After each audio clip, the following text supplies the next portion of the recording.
Mech 241 is an introductory course in fluid mechanics, and I'm going to give you a little bit of introductory material here in this video. Fluid mechanics has a lot of practical uses and some not so practical uses. So why are we interested in fluid mechanics? Well, on Earth, unlike in orbit, there are no empty spaces. Everything that's not filled with solids, the things that we build, is filled up with fluids: air, water, other liquids and gases.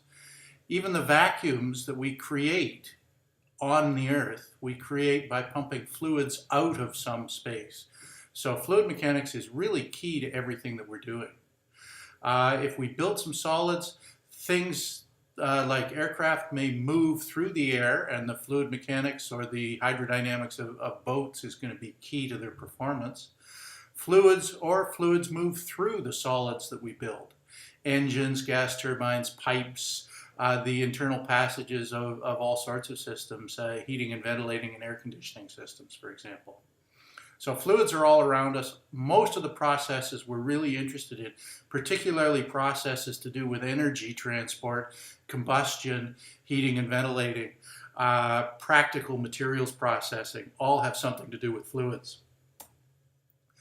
Now, most of you will have stuck your hand out the window of a car at some point.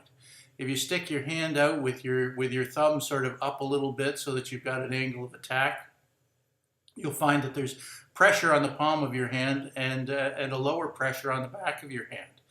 Now, this simulation actually shows the pressure distribution on somebody's arm when they're swimming, but the physics are the same and the pressure variations are the same. And we'll get to some more of that when we get into scaling different systems to take information from one application and use it to predict what's going to happen in a similar but different application. So notice that high pressure on the front, the palm of the hand, the front of the arm, and low pressure on the back in yellow where the flow is sort of swirling and recirculating behind the hand. Notice also that the flow is really low pressure right at the edges where the flow is going really fast around the edges of the hand. So that's something we'll get to a little more detail later when we talk about Bernoulli's equation. But for now, it's just something to notice in this particular view.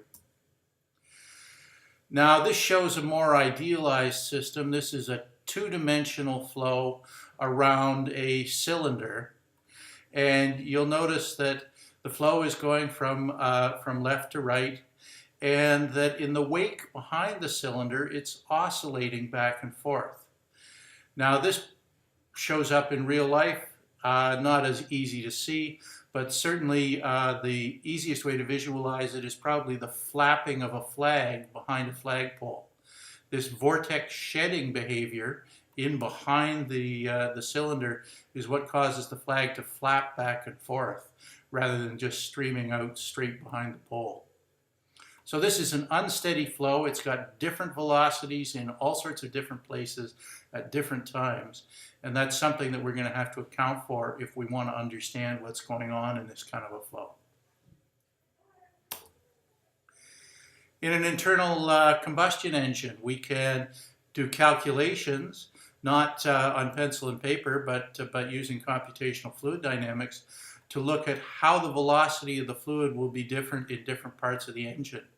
So this calculation, I think, was done on just a cold flow, which tells us something about the behavior of the flow in the engine, but we need to do a much more complex simulation if we wanted to allow for combustion. But you can see the intake stroke, the compression stroke, the power stroke, and finally the exhaust stroke in a typical four-stroke internal combustion engine. Here's a car and a trailer, and these lines show particle paths followed by particles within the flow. You'll notice in between the car and the trailer there's a huge swirling area there. Swirling that fluid around very quickly takes energy, and that's energy that has to come from somewhere, and it comes from the engine of the car. So if we can reduce the amount of energy that goes into swirling the flow around there, possibly by better streamlining the system, then we can reduce the amount of energy that we have to put into the car's gas tank. Now, when we go to analyze fluid systems, there are all sorts of different approaches we can take for our models. We can take an energy approach, we can take a momentum approach, we can take an integral approach looking at the whole system, or we can take a small control volume approach with many, perhaps millions of control volumes looking at what's happening at the micro scale. And the physicists are coming around to the idea now that multiple models really apply.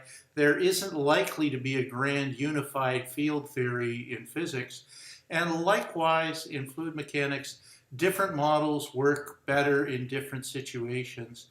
And any physical model is equally valid, provided it actually provides a good description of the behavior of the physical system in the particular conditions that you're interested in, and if it isn't used outside its range of validity. So like with light, the particle versus the wave model, they both have some aspects of value and neither one is really true, but they're both good, valid, useful models. And we'll see the same thing in our fluid mechanics calculations. Now in this course, we're going to stick to Newton's laws. So good old-fashioned Isaac Newton physics, F equals ma, and a continuous fluid. We're not going to worry about the fact that that fluid's made up of little molecules and that there are intermolecular forces and mean free paths and stuff like that. And these are simple explanations. And if we push out to the edges of what goes on physically with fluids, these explanations will break. But for now, they'll work really well for us in the stuff that we're going to look at in this course. And you'll have an opportunity in other courses to push the boundaries a little bit. So remember, there are multiple models out there. The simple models we use in this course won't work if you push them past their capabilities, but they'll work really well within the capabilities, within the range of application that we're aiming at. Next, we'll talk about forces, those forces that apply to fluids, and how we can take them into account.